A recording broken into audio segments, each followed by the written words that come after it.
Por la señal de la Santa Cruz de nuestros enemigos, líbranos, Señor, Dios nuestro, en el nombre del Padre, del Hijo y del Espíritu Santo. Amén. Buenos días, hoy es jueves 19 de junio.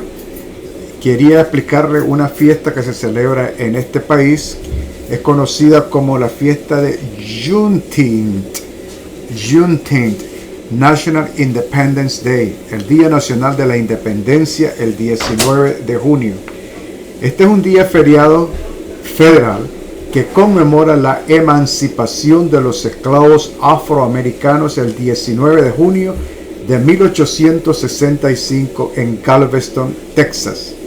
Así que también en los Estados Unidos la solemnidad del cuerpo y la sangre de Cristo, Corpus Christi, se transfiere permanentemente de este jueves hacia el próximo domingo de la Santísima Trinidad. O sea, el próximo domingo, este domingo, ya estaremos celebrando Corpus Christi, aunque hoy es el mero día de Corpus Christi. La iglesia celebra el día de hoy a San Romualdo. San Romualdo, nativo de Rávena, fundó en el año 980 la Orden Camaldulense de Ermitaños OSB, que hoy en día cuenta con 100 miembros aproximadamente, y promovió la oración contemplativa mediante la soledad, el silencio y el ayuno. En las lecturas y en la Santa Misa que estaremos celebrando y acompañándome ustedes en la misa privada, vamos a ver las lecturas que vamos a comentar. Es la segunda carta de San Pablo a los Corintios, capítulo 11, versículos 1 al 11. El Salmo será el 110, el Evangelio según San Mateo, capítulo 6, versículos 7 al 15. Y el resumen es: Pablo confía en Dios a pesar de la oposición de los misioneros judeos cristianos. Y el mensaje: si perdonamos a otros, nuestro Padre nos perdonará. Un mensaje muy lindo, y queremos ofrecer la Santa Misa por los Estados Unidos de Norteamérica. Vamos a pedir que el Señor nos proteja contra cualquier amenaza de guerra civil. Que el Señor bendiga a cada una de las razas que habitamos aquí en este país, de las poblaciones. Por ejemplo, yo soy hispano, que el Señor nos bendiga, nos guarde. Aunque siendo hispano, pues yo puedo decir con suma libertad e independencia de que jamás he sentido ningún tipo de marginación, ni de maltrato, ninguna situación en que yo pudiera decir que me he sentido, no. Más bien el país me ha animado a que me hiciera ciudadano, y toda la familia nuestra pues es ciudadano, y todas las amistades con las que yo he interrelacionado, pues todos hemos sentido esa acogida de este país. Este país es grande porque le da la bienvenida a todos los habitantes de los países del mundo. Y yo ruego a Dios que el presidente Trump pueda pasar esta ley donde nos permita legalizarnos a todos los inmigrantes que hemos llegado, y que no tengamos crímenes para poder nosotros lograr el sueño de una residencia permanente en los Estados Unidos. Entonces, todas las oraciones, meditaciones y la Santa Misa que yo voy a estar reflexionando el día de hoy va a ser referente a este país, a pedir por este país, por sus autoridades, por todos los ciudadanos que han muerto, especialmente por todos los miembros del ejército, luego que se ha celebrado un año más del aniversario del Army, y por todos aquellos que han construido y seguimos construyendo para la grandeza de este país. Por la señal de la Santa Cruz de nuestros enemigos, líbranos, Señor Dios nuestro, en el nombre del Padre, del Hijo y del Espíritu Santo. Amén. Creo en un solo Dios, Padre Todopoderoso, Creador del cielo y de la tierra, de todo lo visible y lo invisible. Creo en un solo Señor Jesucristo, Hijo único de Dios, nacido del Padre antes de todos los siglos. Dios de Dios, luz de luz, Dios verdadero de Dios verdadero, engendrado, no creado, de la misma naturaleza del Padre, por quien todo fue hecho, que por nosotros los hombres y por nuestra salvación bajó del cielo, y por obra del Espíritu Santo se encarnó de María la Virgen y se hizo hombre, y por nuestra causa fue crucificado en tiempos de Poncio Pilato, padeció y fue sepultado y resucitó al tercer día según las Escrituras y subió al cielo, y está sentado a la derecha del Padre, y de nuevo vendrá con gloria para juzgar a vivos y muertos, y su reino no tendrá fin. Creo en el Espíritu Santo, Señor y dador de vida, que procede del Padre y del Hijo, que con el Padre y el Hijo reciben la misma adoración y gloria, y que habló por los profetas. Creo en la Iglesia, que es una santa, católica y apostólica. Confieso que hay un solo bautismo para el perdón de los pecados. Espero la resurrección de los muertos y la vida del mundo futuro. Amén. Vamos a seguir comentando que tuve que interrumpir el día de ayer la meditación del día 22 del retiro espiritual debido al dolor. ¿No? Tenía un intenso dolor en la pierna. Entonces vamos a seguir comentando creados para ser como Cristo, día 22. Y obviamente tenemos que hacer el día 23 hoy porque no vamos a retrasarnos. En el día 22 estábamos comentando que la meta final de Dios para nuestras vidas en este mundo, en esta tierra, no es la comodidad, sino el desarrollo de nuestro carácter. Nuestro carácter es lo que nosotros, de acuerdo a lo que hemos nacido, a la personalidad con la que nacemos todos, y nuestras propias decisiones, vamos formando nuestro carácter. O sea, hay muchas cosas que podemos tener ese impulso, pero el carácter nos va obligando a que dominemos la violencia, dominemos el expresar nuestras opiniones, dominemos todo lo que pueda a base de dolor uno aprender y lograr y formar nuevos hábitos para la gloria y alabanza de Dios, pues se van logrando. Cuesta, claro, formar nuevos hábitos, cuesta para ir formando parte de nuestro carácter, pero la meta final, dice aquí, de Dios para nuestras vidas en esta tierra no es la comodidad, sino el desarrollo de nuestro carácter. Dios quiere que crezcamos espiritualmente y lleguemos a ser como Cristo. Esto no significa que perderemos nuestra personalidad o llegaremos a ser un clon sin inteligencia. No, Dios nos creó en nuestra singularidad y llegaremos a ser alguien en la cual seremos como Cristo, pero transformados con nuestro carácter, haciendo uso del Espíritu Santo que se nos dio y de nuestra alma. Así que eso es muy importante. Dios usa su palabra a las personas y las circunstancias para moldearnos. Estas tres condiciones son indispensables para el desarrollo del carácter. La palabra de Dios proporciona la verdad. La palabra de Dios proporciona la verdad que necesitamos para crecer. El pueblo de Dios proporciona el apoyo que necesitamos para crecer, y las circunstancias proporcionan el ambiente para practicar la semejanza a Cristo. La verdad, el apoyo, el ambiente. Si estudiamos y aplicamos la palabra de Dios, si nos vinculamos regularmente con otros creyentes y aprendemos a confiar en Dios en las circunstancias difíciles, seremos como Jesús. Analizaremos cada uno de estos ingredientes de crecimiento en el capítulo siguiente. Muchas personas dan por sentado que todo lo que se necesita para el crecimiento espiritual es estudio bíblico y oración, pero ambas cosas por sí solas nunca cambiarán algunas cuestiones de la vida. Dios usa a las personas. Él casi siempre prefiere trabajar por medio de las personas que en vez de realizar milagros a fin de que dependamos uno de otro para la comunión. Él quiere que crezcamos juntos.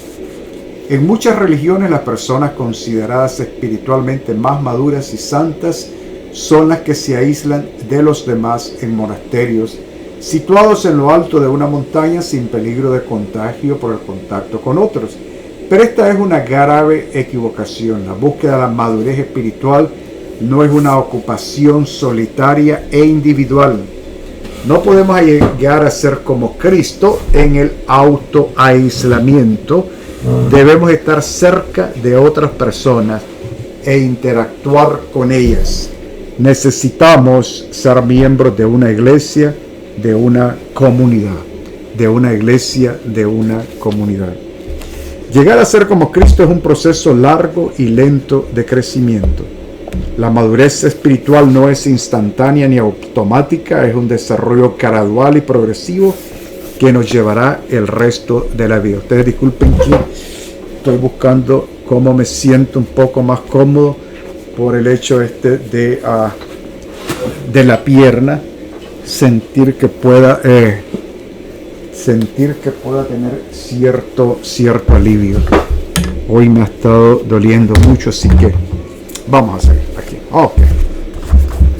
Ay, no toco, Dios mío. Aquí sí ya siento. Siento que puedo apoyar la pierna derecha de mejor forma. Y sigo porque es que esto es importantísimo. Este es un capítulo maravilloso y a mí me ha llenado de mucha felicidad y quiero tener la Biblia cerca porque es como descubrimientos que uno va haciendo cada día más con la Biblia. Por cierto, ya les he comentado que la Biblia que hemos comentado es siempre la Biblia de Jerusalén. Dios está mucho más interesado en lo que eres que en lo que haces. Somos una obra en progreso. Nuestra transformación espiritual en cuanto al desarrollo del carácter de Jesús seguirá por el resto de nuestras vidas. Y aún así no lo completaremos en esta vida. La Biblia dice que cuando al fin podamos ver a Jesús perfectamente, llegaremos a ser exactamente como Él.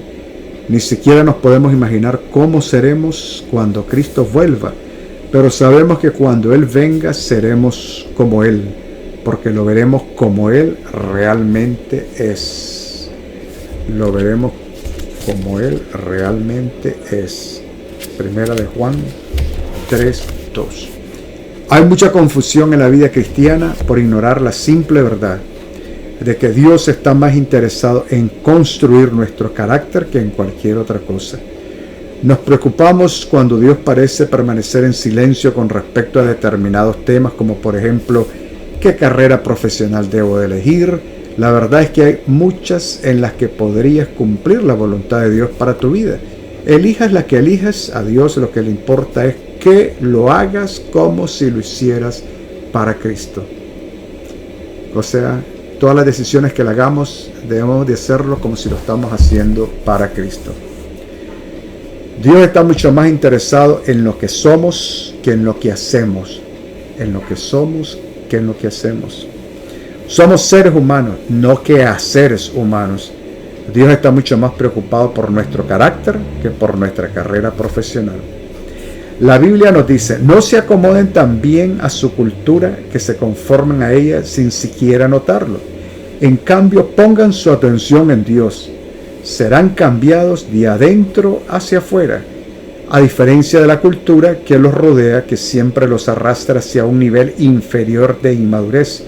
Dios hace que surja lo mejor de nosotros y desarrolla una madurez bien compuesta en nosotros. Para concentrarnos en llegar a ser más como Jesús, debemos tomar decisiones opuestas a la cultura imperante. Bueno, por eso les hemos dicho que aquí eso de las banderas de nuestros países, por ejemplo, que yo cargara la bandera cubana, cargara la bandera nicaragüense o mexicana, no somos ni nicaragüenses ni cubanos, somos ni americanos.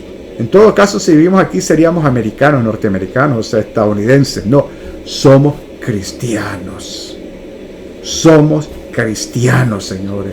Que no somos cristianos, le pertenecemos a Cristo, queremos ser como Cristo.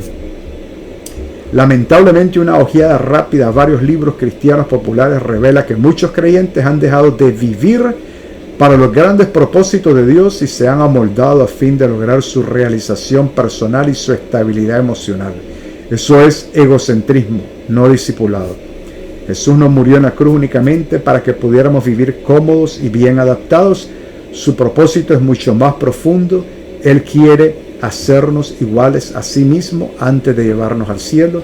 Este es nuestro privilegio principal, nuestra responsabilidad inmediata y nuestro destino final. Por lo tanto, el punto de reflexión es: fuimos hechos para llegar a ser como Cristo. Fuimos hechos para llegar a ser como Cristo. El versículo para recordar viene tomada de la segunda carta de San Pablo a los Corintios, o sea, 2 de Corintios 3:18. En la medida en que el Espíritu del Señor opera en nosotros, nos pareceremos más a Él y reflejamos más su gloria. Mientras más el Espíritu actúa en nosotros, nos pareceremos más a Cristo y reflejamos más su gloria. Y la pregunta que se nos iba a dejar el día de ayer. ¿En qué área de mi vida necesito pedir el poder del Espíritu para ser como Cristo hoy? ¿En qué área de mi vida necesito pedir el poder del Espíritu para ser como Cristo hoy? Y llegamos al día 23. ¿Cómo crecemos? Dios quiere que crezcamos hasta ser en todo como Cristo. Efesios 4:15. Así ya no seremos niños. Efesios 4:14. Dios quiere que crezcamos. Dios quiere que crezcamos. Vamos a ver, no en altura, no, porque ojalá que, porque conmigo, imagínate, yo quedé con 5'4" ahí, como quien dice, no es crecer en altura. ¿O será que Dios se olvidó conmigo y cuando iba por los 5 pies, ¡pum!, se desconectó y me dejó chaparro? Y a otro que miden 6, pues ya el Señor estaba entusiasmado. No es así. Y en realidad que yo nunca he pensado mal de mi estatura. Que dijera yo, ay, ¿por qué no soy un hombre de 6 pies? Pero fíjense lo que es la vida. Cuando yo era jovencito, las 2 novias que tuve así eran más altas que yo. ¿Será que en mi inconsciente yo estaba buscando mejorar la raza, como dicen algunos? No creo. Siempre uno cuando se enamora es del alma al alma. Pero bueno, estoy hablando ya. Pero sí Dios quiere que crezca. La meta de nuestro Padre Celestial es que maduremos y desarrollemos las características de Jesucristo. Lamentablemente millones de cristianos envejecen pero nunca maduran. Están atascados en una infancia espiritual perpetua, permanecen en pañales y zapatitos de lana porque nunca tuvieron la intención de crecer. El crecimiento espiritual no es automático, requiere un compromiso intencional. Debes desear crecer, decidir crecer, hacer un esfuerzo por crecer y persistir en el crecimiento. El discipulado, el proceso de convertirnos en personas más semejantes a Cristo, siempre empieza con una decisión. Jesús nos llama y nosotros respondemos, sígueme y sé mi discípulo, le dijo Jesús. Entonces Mateo se levantó y lo siguió. Así tenemos que ser nosotros. Nos levantamos y lo seguimos. Gloria a Dios.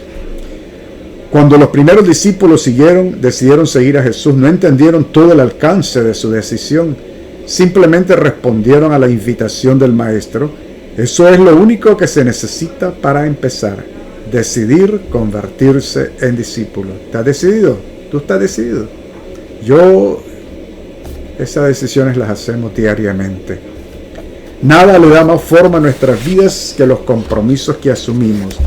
Ellos pueden servir para nuestro desarrollo o destrucción, pero en ambos casos nos van a definir. Dime con qué estás comprometido y te diré lo que serás en 20 años. Llegamos a ser los que nos comprometemos a ser.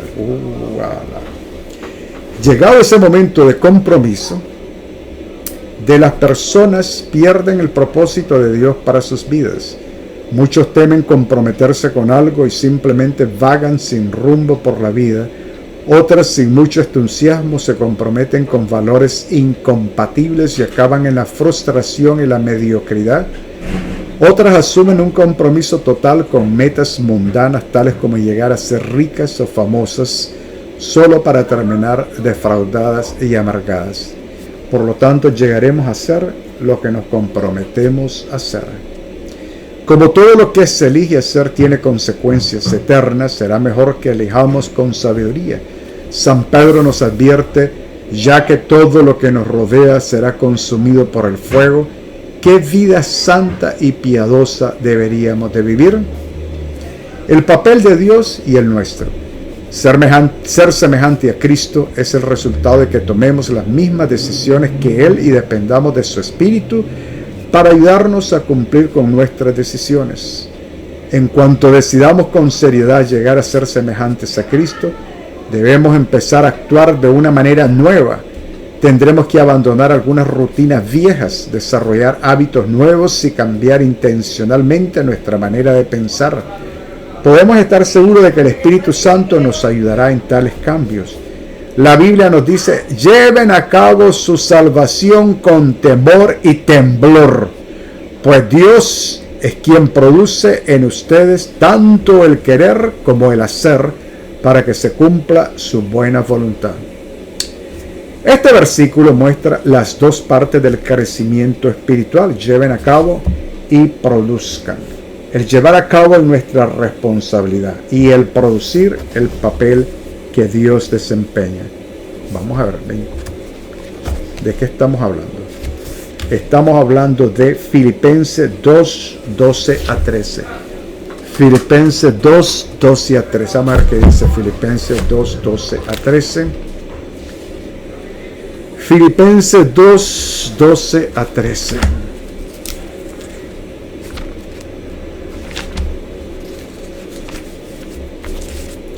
Filipenses 2, 12 a 13.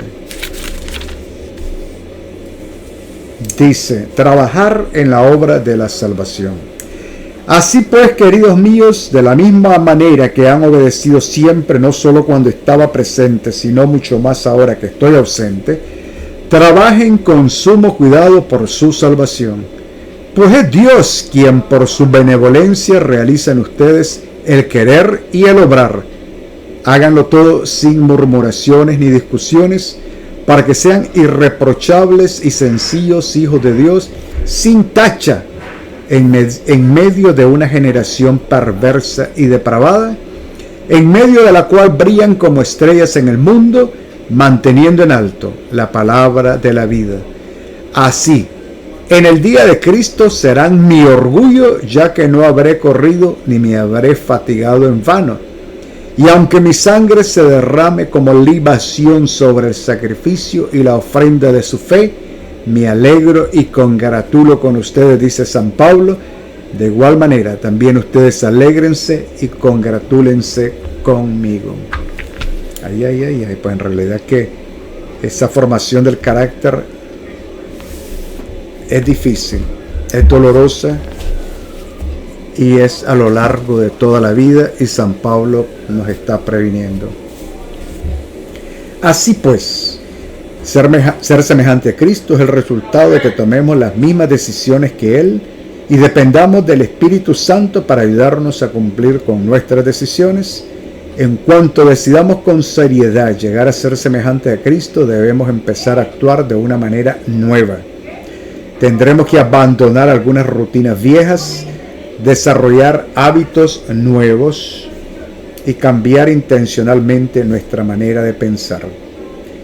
La Biblia nos dice: lleven a cabo su salvación con temor y temblor, pues Dios es quien produce en ustedes tanto el querer como el hacer, para que se cumpla su buena voluntad. Muy bien. Cambia tu piloto automático. Para cambiar tu vida debes cambiar tu manera de pensar. Detrás de todo lo que haces hay pensamientos. Toda conducta es motivada por una creencia y toda acción es incitada por una actitud. Dios reveló esto miles de años antes de que los psicólogos lo entendieran. Tengan cuidado de cómo pensamos. La vida es modelada por sus pensamientos. La vida es modelada por sus pensamientos. Proverbios 4:23. Imagina un paseo en un bote con motor en un lago, con el piloto automático puesto en dirección hacia el este. Si decides dar vuelta atrás y dirigirte al oeste, tienes dos posibles maneras de cambiar el ritmo del barco. Una es tomar el timón y físicamente obligarlo a que se dirija en la dirección opuesta a la que señala el programa del piloto automático. A pura fuerza de voluntad pudieras vencer el piloto automático, pero sentirías la resistencia todo el tiempo. Finalmente tus brazos se cansarían de la tensión, soltarías el timón y el barco retomaría inmediatamente el rumbo en dirección al este de acuerdo con su programación interna. Esto es lo que sucede cuando tratas de cambiar tu vida a fuerza de voluntad. Dices: me obligaré a comer menos, haré más ejercicio, dejaré de ser desorganizado e impuntual. Si tu fuerza de voluntad puede producir un cambio a corto plazo, pero crea una tensión interior constante, porque no has tratado la causa desde su raíz, el cambio no se siente como algo natural. Así que finalmente te rendirás, abandonarás la dieta y dejarás de hacer ejercicios. Rápidamente volverás a tus viejos patrones. Hay una manera mejor y más fácil. Cambia el piloto automático, o sea, tu manera de pensar. La Biblia dice, dejen que Dios los transforme en una nueva persona, cambiando su forma de pensar. Romanos 12:2. El primer paso es el crecimiento espiritual. Es empezar por cambiar la manera de pensar. El cambio siempre comienza en la mente. La manera en que pienses determinará cómo te sientes, y cómo te sientes influirá en cómo actúas. Pablo dijo, debe haber una renovación espiritual de sus pensamientos y actitudes. Para ser como Cristo debemos desarrollar en nosotros su mente, la mente de Cristo. El Nuevo Testamento le llama a este cambio mental arrepentimiento, que en griego literal significa cambiar nuestra mentalidad. Te arrepientes siempre que cambias tu manera de pensar y adoptas la manera de pensar de Dios con respecto a ti mismo, el pecado, a Dios, otras personas, la vida, tu futuro y todo lo demás. Asumes la actitud de Cristo y su perspectiva. Se nos manda que pensemos del mismo modo en que pensaba Cristo Jesús. Este mandamiento tiene dos facetas. La primera faceta de este cambio mental consiste en dejar los pensamientos inmaduros que son egoístas. La Biblia dice, no sean niños en su modo de pensar, sean niños en cuanto a la malicia, pero adultos en su modo de pensar. Hoy, 1 Corintios 14:20. Los niños son por naturaleza completamente egoístas, solo piensan en sí mismos y sus propias necesidades, son incapaces de dar, solo pueden recibir. Tienen una manera de pensar inmadura. Por desgracia, muchas personas nunca se desarrollan más allá de ese nivel. La Biblia dice que esta manera egoísta de pensar es el origen de conductas pecaminosas. Los que viven siguiendo sus egos pecaminosos solo piensan en las cosas que su ego pecaminoso desea. La segunda faceta para pensar como Jesús consiste en que empecemos a meditar con madurez, enfocándote en otros, no en nosotros mismos. En su gran capítulo sobre el amor verdadero, San Pablo concluyó que pensar en los demás era señal de madurez. Cuando yo era niño, hablaba como niño, pensaba como niño, razonaba como niño. Cuando llegué a ser adulto, dejé atrás las cosas de niños. 1 Corintios 13:11.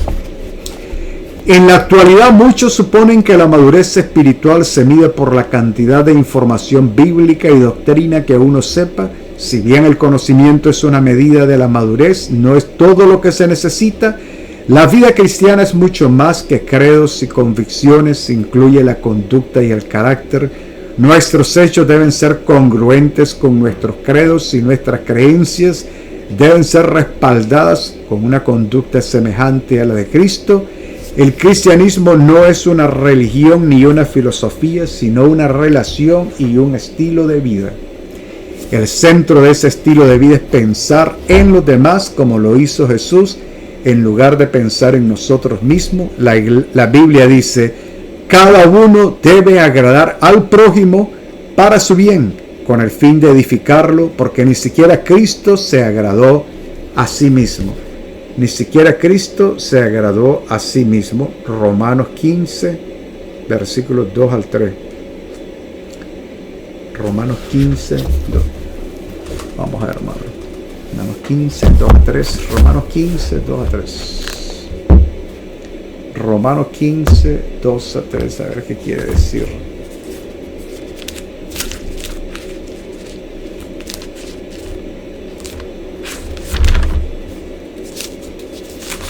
Romanos 15, 2.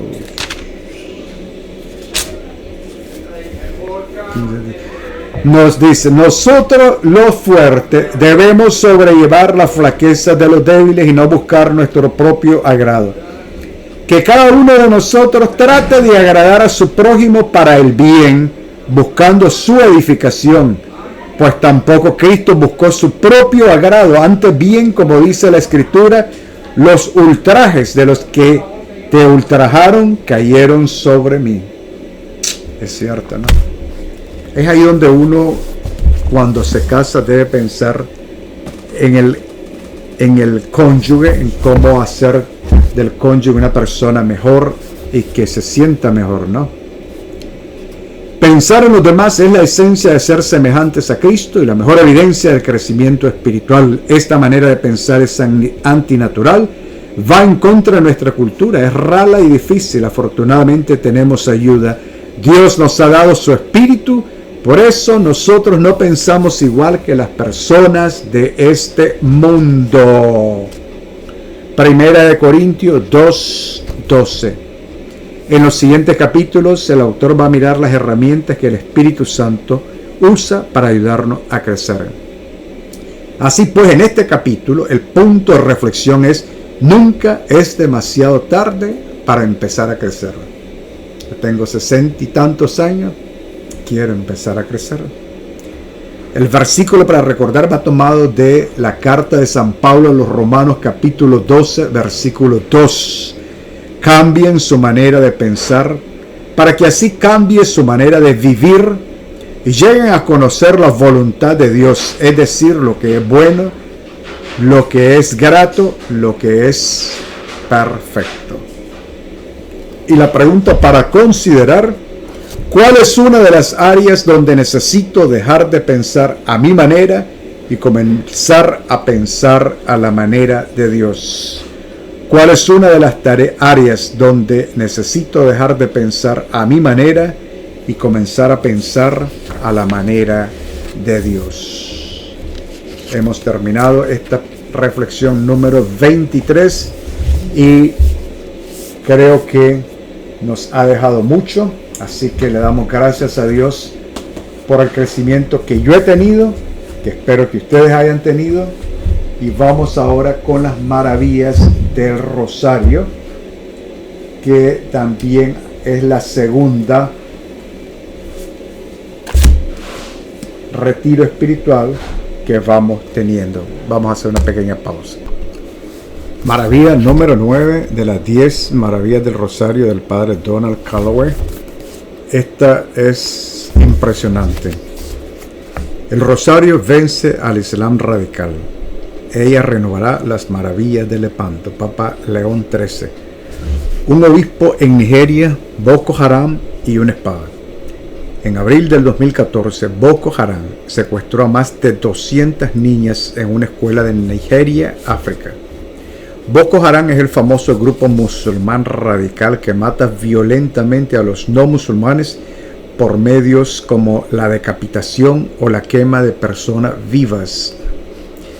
En diciembre de 2014, Jesús se le apareció a un obispo católico en Nigeria y le dijo que el rosario era el arma que vencería a Boko Haram.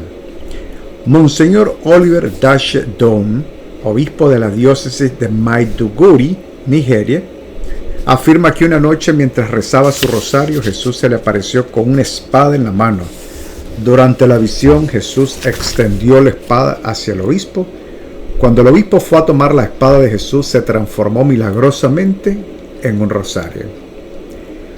Una vez que el obispo tuvo la espada del rosario en sus manos, Jesús lo miró y le dijo 3 veces: Boko Haram se ha ido. Boko Haram se ha ido. Boko Haram se ha ido. Después de que el obispo de Maiduguri tuvo esa visión, comenzó a promover el rosario en su diócesis de Nigeria. En muchas de sus entrevistas repite su visión e informa a sus oyentes de su interpretación de la visión con las siguientes palabras: tan pronto como recibí la espada, se convirtió en un rosario. No necesitaba que ningún profeta me diera la explicación. Estaba claro que con el rosario podríamos expulsar a Boko Haram. En forma repentina, en mayo del 2017, otras 83 niñas fueron liberadas. El 3 de julio del 2017, 700 miembros de Boko Haram entregaron sus armas y se entregaron a las autoridades nigerianas. Vence al Islam radical.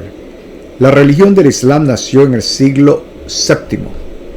Desde sus comienzos, el Islam ha tenido varios grupos en su interior que han buscado conquistar y erradicar el cristianismo. Como resultado, numerosas batallas han tenido lugar entre el cristianismo y el Islam en los últimos 1300 años. Sin embargo, hay una batalla que sobresale de todas las demás, la batalla de Lepanto. Fue una batalla decisiva que salvó al cristianismo y a la civilización occidental de la toma de poder por parte del Islam. El siervo de Dios, José Kettenich, ofrece una breve sinopsis de la batalla de Lepanto. En el siglo XVI, el archienemigo, los turcos musulmanes, amenazaban a todas las ciudades portuarias del Mediterráneo con su terrible flota. Pío V reunió una armada en unión con España, Venecia y los caballeros de Malta.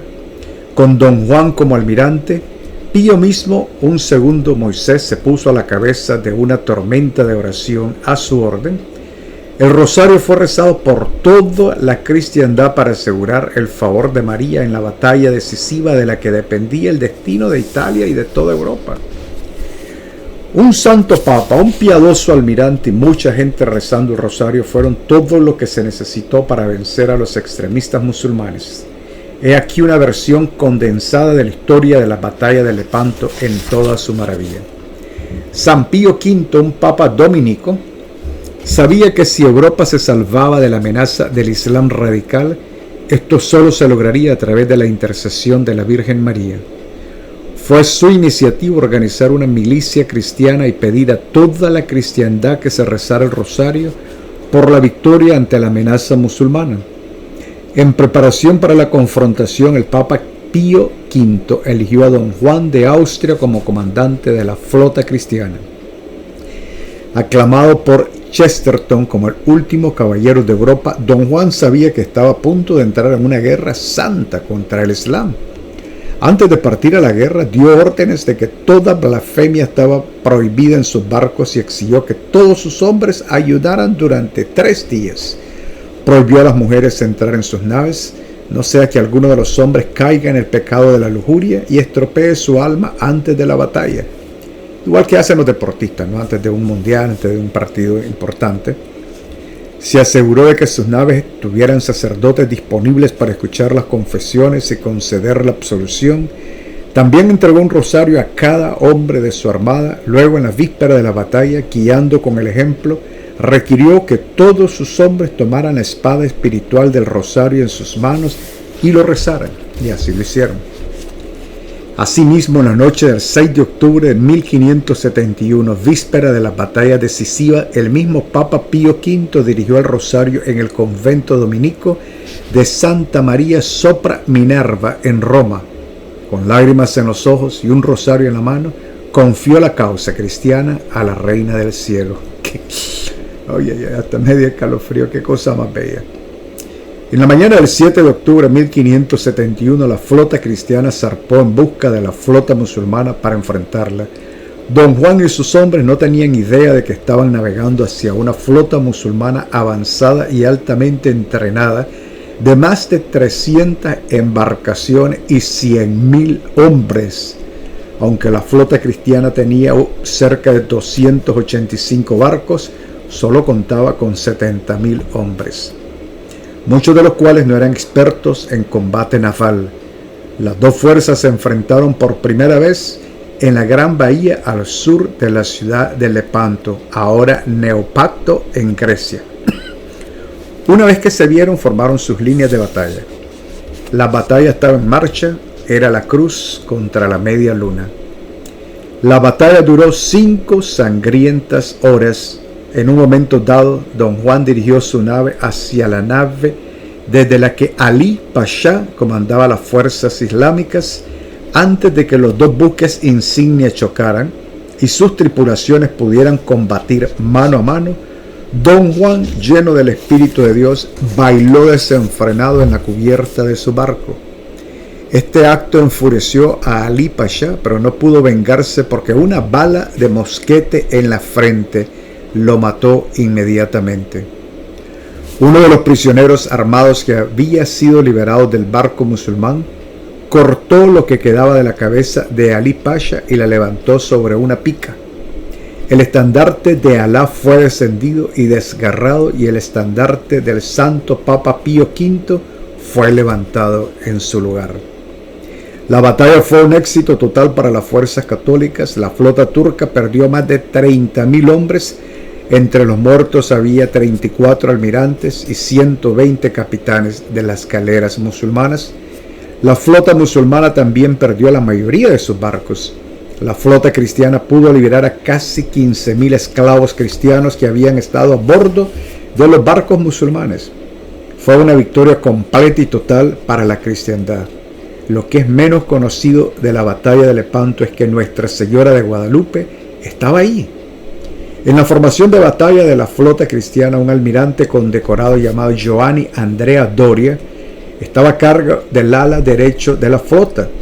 A bordo de su galera llevaba un precioso regalo que le había hecho el rey Felipe de España, una réplica de la imagen de Nuestra Señora de Guadalupe que había sido tocada por la imagen original. Como lo atestigua la historia, después de las apariciones de Nuestra Señora de Guadalupe en México en 1531, el arzobispo Alonso de Montúfar de la Ciudad de México hizo hacer 5 reproducciones de la milagrosa imagen. Cada una fue tocada por la imagen original. Una de estas imágenes fue entregada al rey de España en 1570. El rey Felipe a su vez dio su copia al almirante Doria, quien llevó la imagen en su barco a la batalla de Lepanto.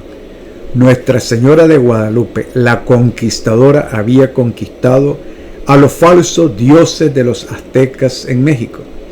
Regresó a Europa para estar presente en la decisiva batalla de Lepanto y aplastar la amenaza islámica. Nuestra Señora de Guadalupe. También estuvo presente en la batalla de Lepanto Miguel de Cervantes, el famoso autor de la novela más grande de España, Don Quijote, uno de los muchos hombres valientes que habían acudido en defensa del cristianismo. Cervantes fue gravemente herido en Lepanto y escribió lo siguiente sobre la batalla que salvó a Occidente. Las edades pasadas no han visto nada parecido a la batalla de Lepanto, ni nuestra era ha sido de nada que se pueda comparar con ella. Y con toda probabilidad las edades venideras nunca registrarán un triunfo más hermoso o glorioso para la Iglesia. La batalla de Lepanto sí salvó a la cristiandad de la toma del poder por parte del Islam. Sin embargo, por muy gloriosa que haya sido la batalla de Lepanto para el cristianismo, hoy hay señales de que en el futuro se producirá un triunfo aún más glorioso sobre el Islam.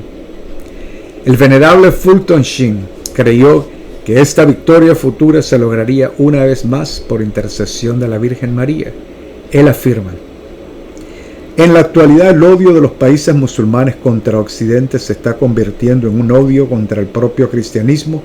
Aunque los estadistas todavía no lo han tenido en cuenta, sigue existiendo un grave peligro de que el poder temporal del Islam vuelva y con él amenaza de que pueda sacudir a un Occidente que ha dejado de ser cristiano y se afirme con una gran potencia mundial anticristiana. Los escritores musulmanes dicen: cuando las nubes de langostas oscurecen vastos países, llevan en sus alas estas palabras árabes: somos los mensajeros de Dios y cada uno de nosotros tiene 99 huevos. Si tuviéramos 100, devastaríamos al mundo y a todo lo que en él existe. El problema es cómo evitaremos la incubación del 100º huevo. Tenemos la firme convicción de que los temores que algunos albergan respecto a los musulmanes no se harán realidad, sino que el Islam, en cambio, se convertirá finalmente al cristianismo y de una manera que ni siquiera alguno de nuestros misioneros sospechan. Creemos que esto no sucederá a través de la enseñanza directa del cristianismo, sino a través de una llamada de los musulmanes a la veneración de la Madre de Dios. A la veneración de la Madre de Dios. ¡Wow! ¿Dónde escribió esto Fulton Sheen? Lo escribió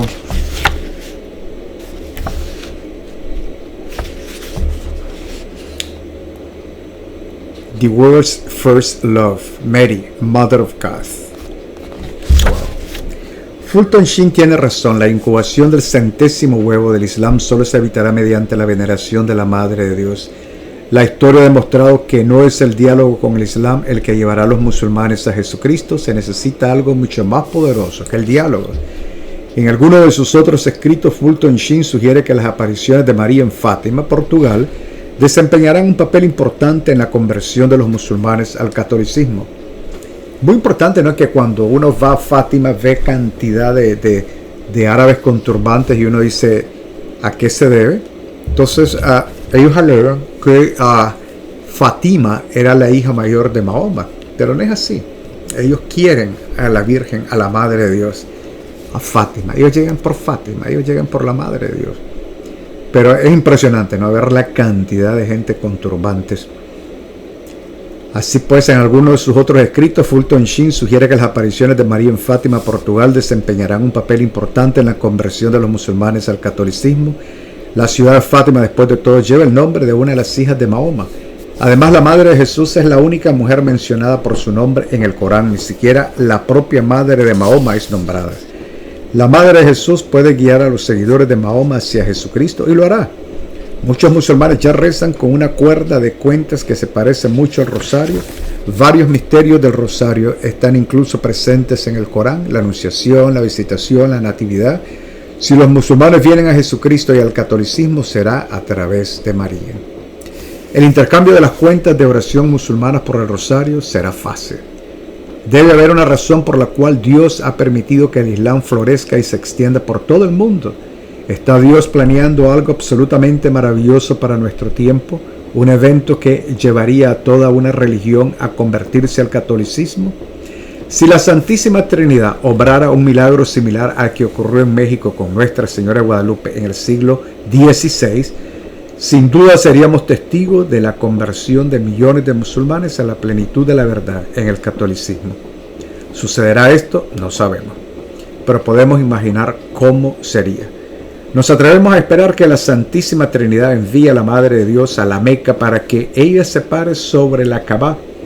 Si tal evento ocurriera, te aseguro que ella estaría sosteniendo al niño Jesús en una mano y un rosario en la otra. Que Nuestra Señora del Rosario traiga a los musulmanes a Jesucristo y al catolicismo. La batalla de Viena. En el siglo XVII, los turcos otomanos musulmanes se encontraban una vez más atacando Europa del Este, asediando ciudad tras ciudad en sus esfuerzos por difundir el Islam. En 1683 se dirigieron hacia la ciudad clave de Viena. Los musulmanes habían intentado antes tomar la ciudad y habían fracasado, pero ahora con un ejército de más de 150.000 soldados, algunos de los cuales eran incluso protestantes, buscaban conquistar Viena en nombre de Alá. A imitación de lo que había hecho el Papa Pío V en el siglo anterior, el beato Papa Inocencio XI formó una Santa Liga y confió la defensa de Viena a la Santísima Virgen María. Su Santa Liga estaba compuesta por ejércitos de Polonia, Alemania y Francia. El comandante militar del ejército era el rey Juan Sobieski de Polonia, aunque la ciudad de Viena ya estaba sitiada por los musulmanes cuando Juan Sobieski partió de Varsovia con sus 40.000 hombres en la marcha de 435 millas hacia el frente de batalla. Las fuerzas de Sobieski marcharon con determinación y resolución, confiando su misión a Jesús y María. De hecho, antes de comenzar su viaje, Juan Sobieski hizo un desvío y llevó a todo su ejército ante la famosa imagen de Nuestra Señora Cheskokova, confiando su causa a la Madre de Dios. La larga marcha del ejército se convirtió en una tremenda procesión del rosario a través de campos y ciudades de toda Europa. Los hombres rezaban el rosario todos los días, a veces individualmente y otras veces en grandes grupos. Cuando el ejército del rosario de Sobieski llegó finalmente a Viena, los musulmanes habían estado atacando la ciudad durante 2 meses. Las fuerzas cristianas que estaban dentro de la ciudad necesitaban desesperadamente ayuda. Los musulmanes habían causado daños importantes a la ciudad y ahora estaban muy cerca de romper sus murallas. En la mañana del 12 de septiembre de 1683, fiesta del Santo Nombre de María, Juan Sobieski asistió a misa, confió su ejército a las manos de la Virgen María y comenzó su asalto contra los musulmanes. Mientras los soldados de Sobieski bajaban la colina hacia el ejército musulmán, gritaban en voz alta: «Jesús y María, sálvennos». Y Jesús y María los salvaron. Así como a la ciudad de Viena, los musulmanes fueron derrotados en cuestión de horas. Nuestra Señora del Rosario había vuelto a salir victoriosa. Después de la batalla, el rey Juan Sobieski relató los acontecimientos de la victoria al Papa Inocencio XI, describiendo al pontífice exactamente lo que había ocurrido ese día. A su regreso a Polonia, Juan Sobieski fue inmediatamente al santuario de Nuestra Señora Czestochowa en una peregrinación de acción de gracias y colocó las banderas capturadas del ejército musulmán derrotado ante la milagrosa imagen. ¿Qué es lo que dice Papa Benedicto XV? Se dice que el pontífice San Pío V conoció por divina revelación la victoria de Lepanto lograda en aquel mismo momento en que a través del mundo católico las piadosas cofradías del Santo Rosario imploraban la ayuda de María en aquella fórmula iniciada por el fundador de los frailes predicadores y difundida a lo largo y ancho por sus seguidores, Papa Benedicto XV. Juan Pablo II, en la actual situación internacional, invito a todos a rezar el rosario, si es posible, cada día por la paz, para que el mundo sea preservado del inicio flagelo del terrorismo. La maravilla número 10, el rosario es una oración dotada de indulgencias. Dice el beato Santiago Alberioni, no es sin razón que los sumos pontífices han recomendado fuertemente esta práctica, el rosario, enriqueciéndola con indulgencias. Eso no lo sabía. No lo sabía, pero bueno, nunca es tarde saberlo. Entonces tenemos que... ¿Cómo son estas indulgencias? Dice el rosario todos los días. El domingo y el mes del rosario, la porciúncula dominicana. Un pequeño y misterioso museo en Roma. La maravilla número 10, el rosario es una oración dotada de indulgencias. Muchas personas que visitan Roma, Italia, no saben que cerca de la Basílica de San Pedro y del Vaticano hay un pequeño museo dedicado a las benditas almas del purgatorio. El Piccolo Museo del Purgatorio se encuentra en el interior de la iglesia del Sacro Cuore del Sufragio y tiene una historia fascinante, así como una colección sobrecogedora de objetos expuestos. 1897, una capilla bajo el patrocinio de Nuestra Señora del Rosario, parte de la propiedad de una orden religiosa en Roma dedicada al Sagrado Corazón de Jesús, se incendió. Después del incendio, los miembros de la orden religiosa notaron una imagen de un rostro sufriente quemado en una de las paredes restantes. Los sacerdotes y hermanos lo entendieron inmediatamente como una señal de un alma en el purgatorio que tenía necesidad de oración. Un miembro en particular, el padre Victor Joey, se sintió muy conmovido por la señal e hizo de ella su misión de hacer tomar conciencia al mundo de la necesidad de orar por las almas del purgatorio. Recibió permiso de su superior para buscar en toda Europa objetos extraordinarios similares al rostro sufriente del muro carbonizado de la iglesia. En 1917, cuando la orden religiosa abrió una nueva iglesia en Roma dedicada al Sagrado Corazón de Jesús, también dedicó un pequeño museo dentro de la iglesia a las almas del purgatorio, un museo que contenía todos los objetos recogidos por el padre Josué. ¿Qué son estos objetos? La mayor parte de la colección consiste en huellas de manos chamuscadas en ropa, libros o madera. Cada uno tiene una historia detrás, una historia que involucra a un alma en el purgatorio que se aparece a los vivos y pide ayuda para encontrar alivio en su sufrimiento y anhelo de Dios. La marca de la chamusquina dejada por el alma es una verificación de la verdad del mensaje. Una de ellas data de 1815. En una página del libro devocional La Imitación de Cristo, en esta página hay una huella de mano chamuscada. La huella de la mano apareció en el libro cuando una mujer que había muerto en 1785 se le apareció a su nuera y le dijo que estaba en el purgatorio y que necesitaba oraciones. Inicialmente la nuera se mostró escéptica y pidió una señal. En ese mismo momento apareció en las páginas de La Imitación de Cristo, el libro que la nuera estaba leyendo, la huella chamuscada de la mano de su suegra. Todos los objetos del museo dan testimonio de la realidad de que necesitamos rezar por las almas del purgatorio, especialmente por medio de la Santa Misa y el Santo Rosario. Una oración dotada de indulgencias. Sabía que después de la Santa Misa el Rosario es una de las mejores maneras de ayudar a las almas del purgatorio. Esto se debe a que el Santo Rosario es una de las oraciones de la Iglesia dotadas con más indulgencias. Lamentablemente muchas personas ya no entienden la importancia de las indulgencias. Algunas personas incluso se les ha enseñado que las indulgencias son algo que la Iglesia Católica inventó y que no tienen base en la realidad. Pero esto es falso. Las indulgencias están en perfecta armonía con la razón y el orden de la justicia revelada por Dios. Digamos que un día estamos jugando béisbol en el patio de tu casa. En tu turno de batear golpeas la pelota tan fuerte que ésta sale de tu jardín y atraviesa la ventana del vecino rompiéndola en 1000 pedazos.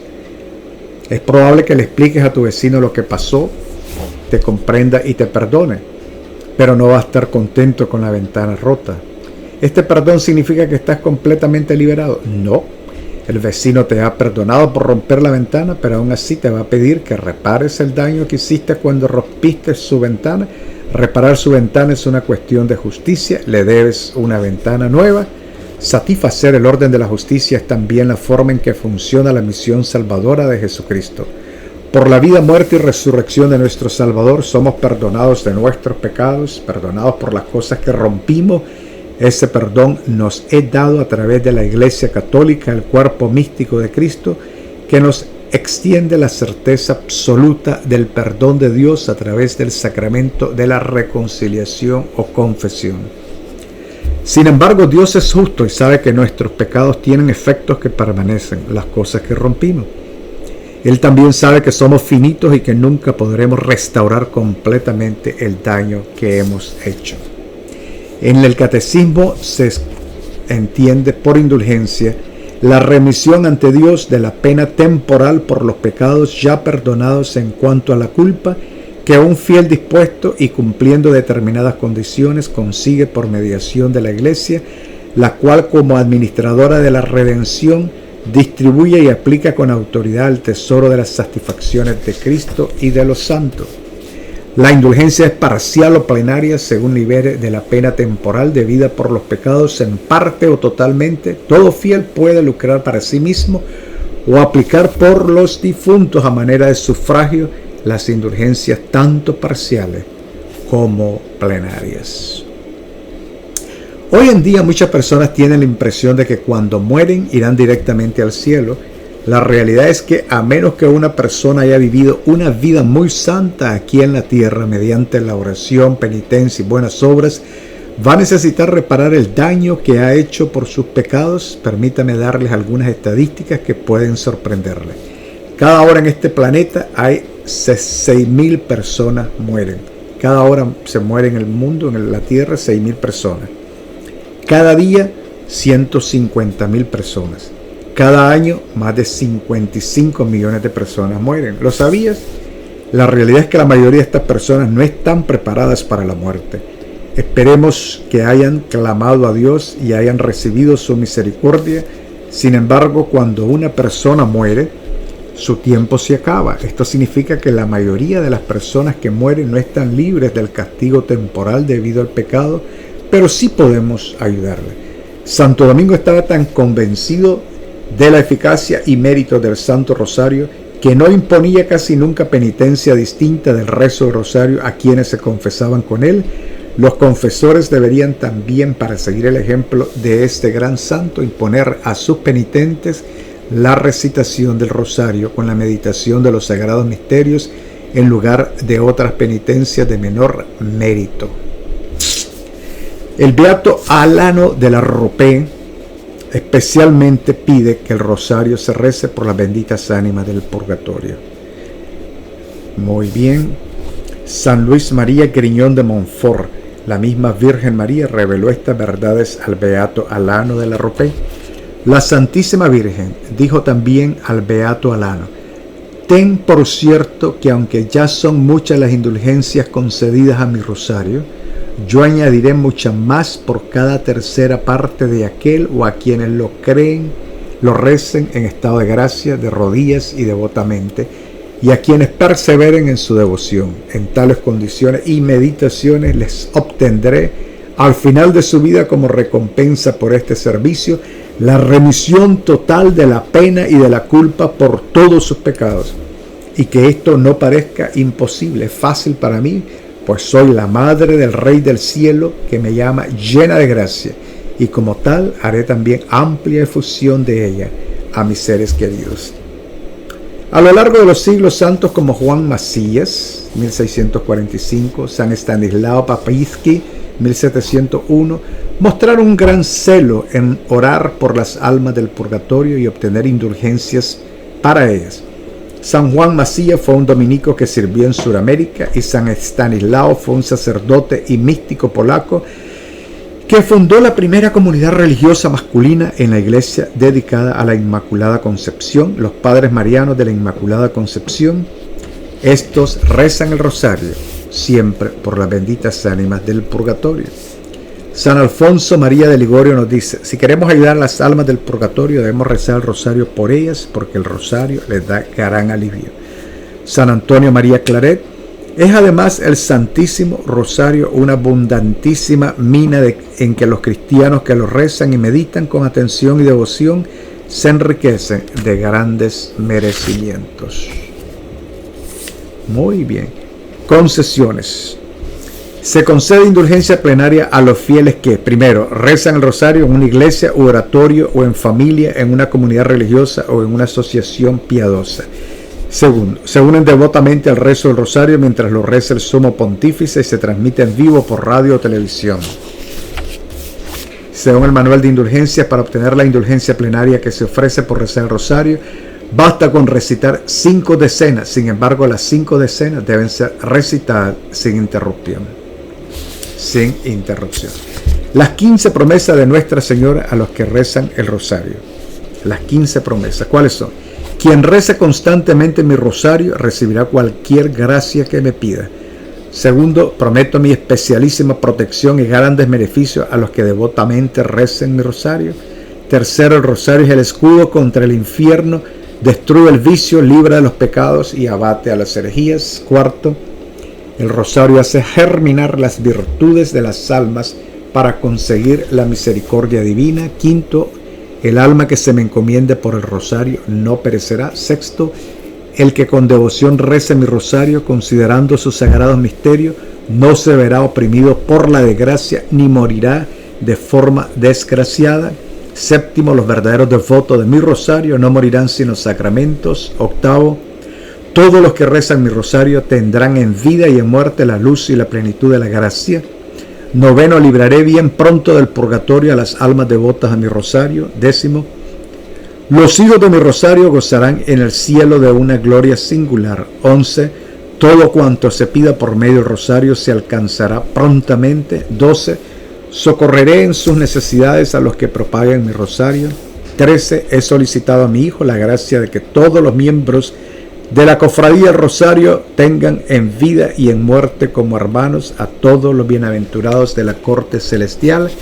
14, los que rezan el rosario son todos hijos míos, muy amados y hermanos de mi unigénito Hijo. Y 15, la devoción al Santo Rosario es una señal manifiesta de predestinación a la gloria. San Luis María Griñón de Montfort dice: tan valiosas indulgencias que las gentes ignoran, porque los predicadores de esta devoción no hablan de ellos casi nunca, contentándose con hacer sobre el rosario un sermón a la moda que muchas veces solo causa admiración, pero no instruye. Ay, qué bello, qué bello, qué bello, qué bello, qué bello. Bueno, vamos a continuar otro día con la maravilla bonus que nos ofrece este libro. Por ahora, estas meditaciones son todas. Que el Señor Todopoderoso los bendiga en el nombre del Padre, Hijo y Espíritu Santo. Amén.